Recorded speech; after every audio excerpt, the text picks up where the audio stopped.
श्री शिवा नमस्तभ्यम दोस्तों, हर हर महादेव। कैसे हैं आप? आशा करती हूँ सब ठीक होंगे और सुरक्षित होंगे।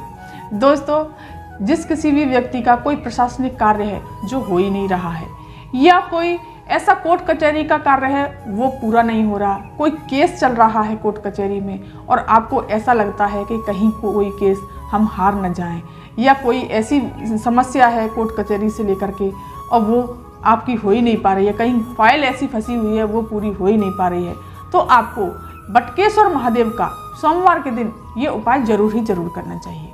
तो चलिए जानते हैं कि ये उपाय कैसे करना है और किस प्रकार से करना है। दोस्तों, पूज्य गुरुदेव की कथा सुन करके और समझ करके मैं आपको ये उपाय बता रही हूँ। अगर कोई भी बात समझ में ना आए तो कमेंट करके पूछ लेना। दोस्तों, अगर वीडियो पर नए आए हैं तो मेरे चैनल को सब्सक्राइब कीजिए, वीडियो को लाइक कीजिए और कमेंट में श्री शिवा नमस्तभ्यम अवश्य लिखिएगा। चलिए जानते हैं कि ये उपाय किस प्रकार से करना है।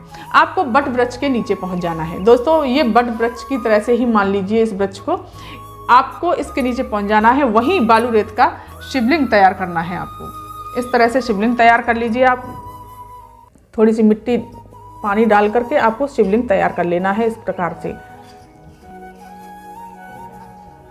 इस तरह से आपको छोटा सा शिवलिंग तैयार कर लेना है। और शिवलिंग तैयार करने के पश्चात आपको जो भी पूजा की सामग्री होती है, दीपक है, धूप है और बेलपत्री है, इस प्रकार से आपको दही जरूर लेके जाना है। दोस्तों, पंचामृत भी ले जा सकते हैं। दही आपको एक कटोरी में जरूर लेके जाना है। चावल, फूल, मीठा, चंदन, ये सब चीज़ें आपको लेके जानी है।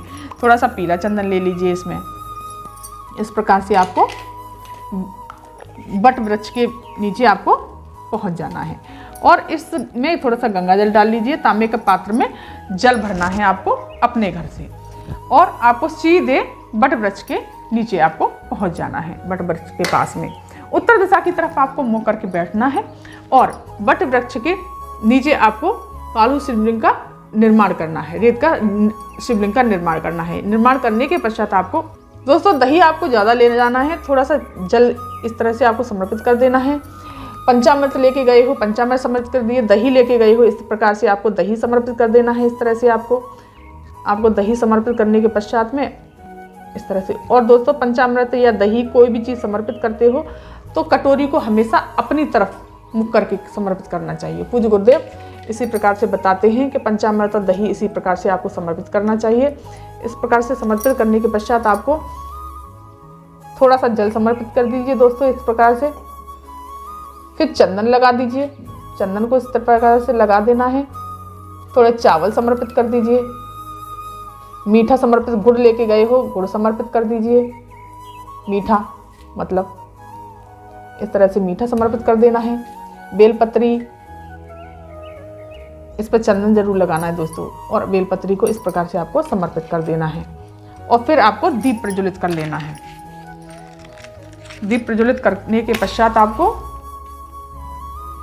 बटकेश्वर महादेव का नाम स्मरण करके बाद ये उपाय करना है दोस्तों।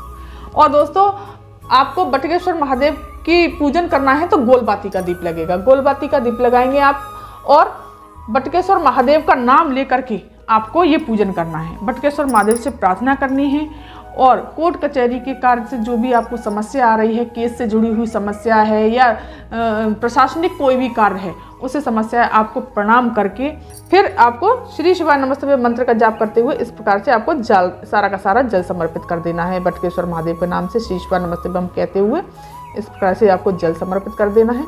जल समर्पित करने के पश्चात आपको प्रणाम करना है। बटकेश्वर महादेव का नाम स्मरण करके अपनी मनोकामना बोलनी है। जो भी प्रशासनिक आपका कार्य है, जो भी कोर्ट कचहरी से जुड़ा हुआ कार्य है, और फिर आपको इस प्रकार से आरती कर देनी है। आपको आरती तो आती होगी शिव जी की। इस प्रकार से आरती करने के पश्चात और जो कटोरी दही की लेके गए हो, उस कटोरी में जो दही आपने समर्पित किया है, इस दही को आपको थोड़ा सा अपनी कटोरी में ले आना है अपने घर पर और आपको फिर सीधे आपको अपने घर चले आना है। दीपक को आपको वहीं पर प्रज्वलित करे रहने देना है और आप आटे का दीपक बना ले जाइए, मिट्टी का ले जाइए, इस तरह से ले जाएंगे, कोई नहीं अगर रखे आएंगे। इस तरह से आपको ले आना है और इस दही को आपको क्या करना है, इस वाले हाथ पर आपको सीधे वाले हाथ पर इस प्रकार से ले लेना है। घर पर आके ले लीजिए, जो भी है दही को आपको इस प्रकार से आपको ले लेना है और इस तरह से आपको पूरे हाथ पर मल लेना है। इस तरह से आपको मलने के पश्चात में आपको बटकेश्वर, फिर एक रुमाल ले लेना है दोस्तों, जो रुमाल आप यूज करते हैं, जो लेके जाते हैं इस तरह से, और लेकर के आपको बटकेश्वर महादेव का नाम स्मरण करके, नाम लेते हुए, श्री शिवाय नमस्ते मंत्र का जाप करते हुए इस तरह से आपको उस पर छापा लगा देना है। इस प्रकार से छापा लगाने के पश्चात इसको गीला हो गया हो तो थोड़ा देर सूखने देना इसको, और फिर इसके पश्चात आपको इस तरह से घड़ी करके रख लेना है। जब भी आप कोई भी प्रशासनिक कार्य के लिए जाएं या कोर्ट कचहरी के कार्य के लिए जाएं, या फिर आप कोई केस चल रहा है, केस के लिए जा रहे हैं, तो इसको रुमाल को अपनी जेब में रख करके जरूर ले जाएं। पूज्य गुरुदेव कहते हैं इससे आपकी जीत निश्चित ही निश्चित पक्की है। और महादेव पर, बटकेश्वर महादेव पर आपको विश्वास रखना है, भोलेनाथ पर आपको विश्वास रखना है। कोई प्रशासनिक कार्य के लिए आपको रुमाल को आपको अपनी जेब में रख के जरूर ले जाना है। आपके कार्य सफल होते चले जाएंगे, आपकी सारी जो भी मनोकामना होंगी वो भी पूर्ण हो जाएंगी। तो दोस्तों ये थी जानकारी आज की। अगर ये जानकारी आपको पसंद आई हो तो मेरे चैनल को सब्सक्राइब कीजिए, वीडियो को लाइक कीजिए और कमेंट में श्री शिवाय नमस्ते अवश्य लिखिए। धन्यवाद।